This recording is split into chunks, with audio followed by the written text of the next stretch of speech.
राधा राधा राधा राधा राधा राधा। सब कहते हैं ना, राधा राधा राधा राधा। बस नाम जाप करो, नाम जाप करो, नाम जाप करो। पता है नाम जाप करने से क्या होता है? आपके चारों तरफ एक सुरक्षा घेरा तैयार होता है, अदृश्य होता है, किसी को दिखता नहीं है पर आपकी रक्षा करता है।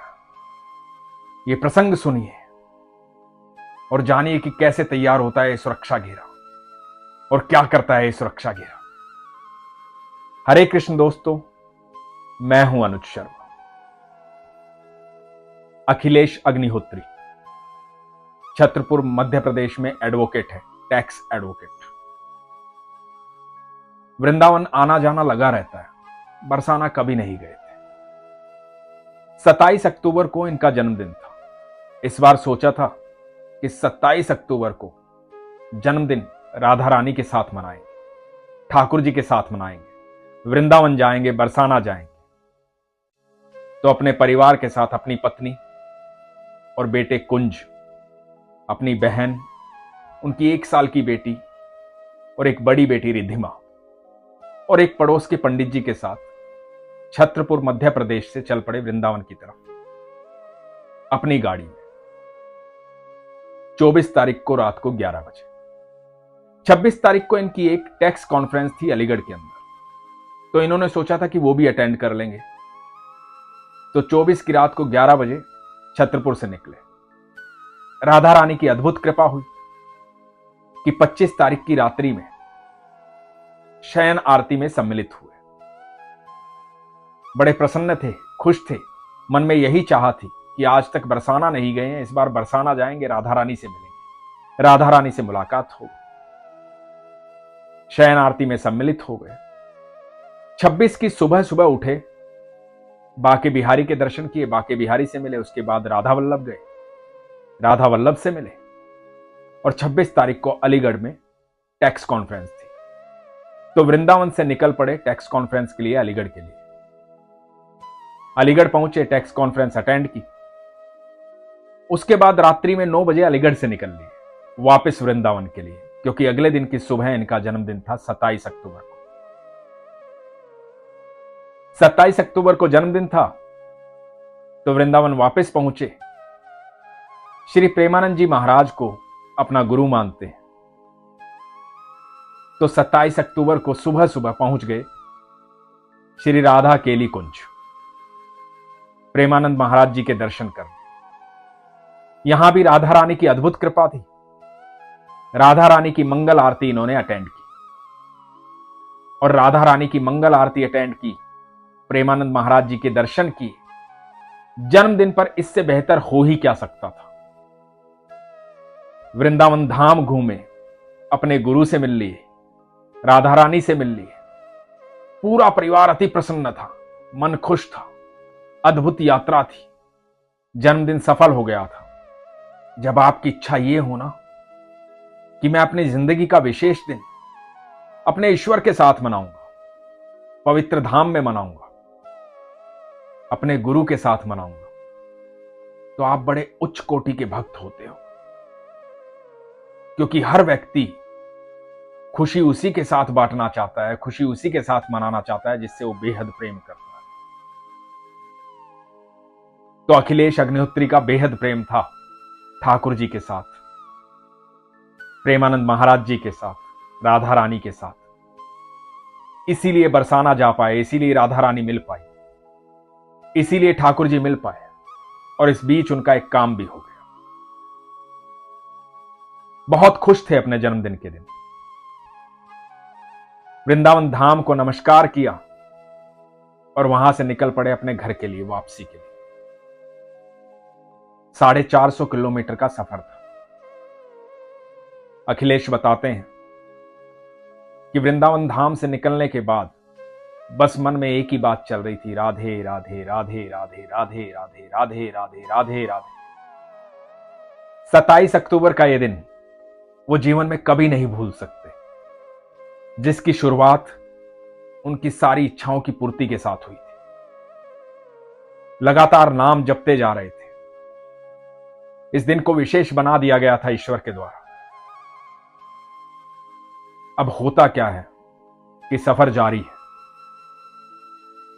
27 अक्टूबर की रात को यानी कि 28 की सुबह को 2:30 2:30 पर अचानक से हाईवे पे एक पशु आता है। हाईवे पर गाड़ी की एक रफ्तार होती है, उसी रफ्तार से अखिलेश भी चल रहे थे। उस पशु को बचाने के लिए गाड़ी कभी लेफ्ट करते हैं, राइट करते हैं और उसको बचाने के लिए पूरी कोशिश करते हैं, लेकिन गाड़ी जो है वो पलट जाती है। गाड़ी पलट करके करीबन करीबन 100 मीटर तक फिसलती हुई जाती है। गाड़ी में सब लोग सो रहे हैं। बहन, उसकी 1 साल की बच्ची, पत्नी, बेटा कुंज, पंडित जी, इनके साथ जाग रही है इनकी भांजी रिद्धिमा। और रिद्धिमा के मुंह से निकलता है कि मामा हम गिर गए।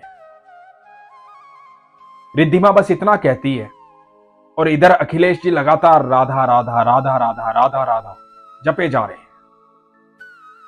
अखिलेश जी बताते हैं जैसे ही रिद्धिमा ने यह कहा कि मामा गाड़ी गिर गई है, गाड़ी अपने आप सीधी खड़ी हो जाती है। ये सब सुरक्षित बाहर निकलते हैं, किसी को एक भी खरोच नहीं आती, सबके सब सुरक्षित। गाड़ी को थोड़ा नुकसान होता है, वो पशु भी बच जाता है। हाईवे का मामला था, हादसा बहुत बड़ा हो सकता था। गाड़ी पलटने के बाद पीछे से भी कोई गाड़ी आ सकती थी, दुर्घटना बड़ी हो सकती थी।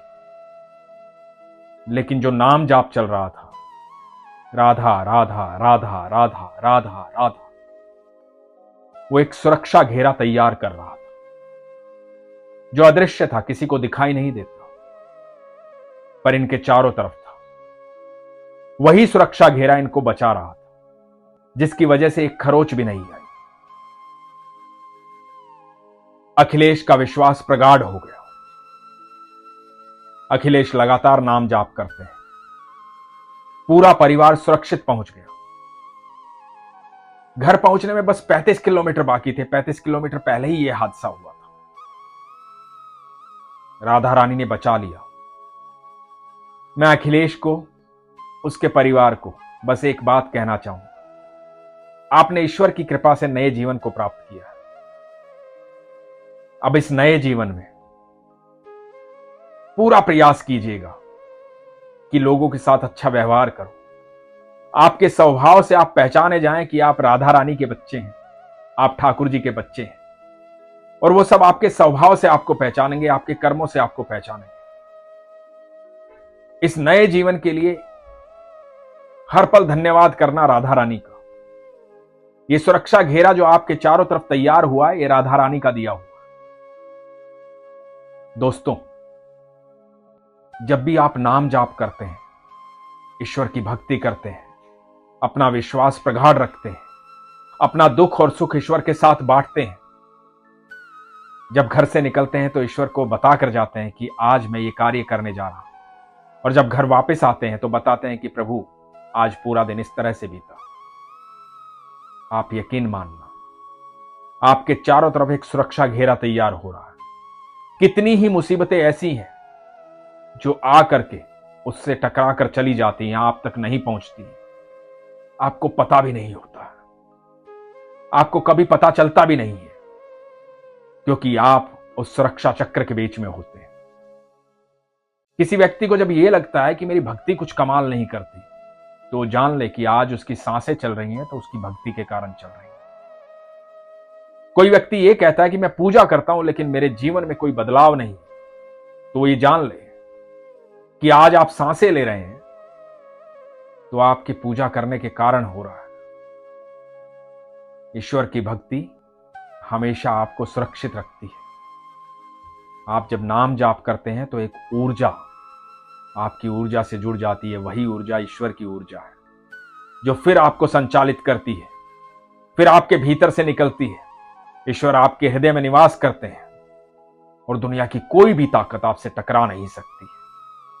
यदि आप सुरक्षित होना चाहते हैं तो आज ही से, अभी से अपने विश्वास को प्रगाढ़ कीजिए, इसीलिए तो हमेशा कहता हूं, अपना विश्वास मजबूत रखिए, अपना ख्याल रखिए। हरे कृष्ण।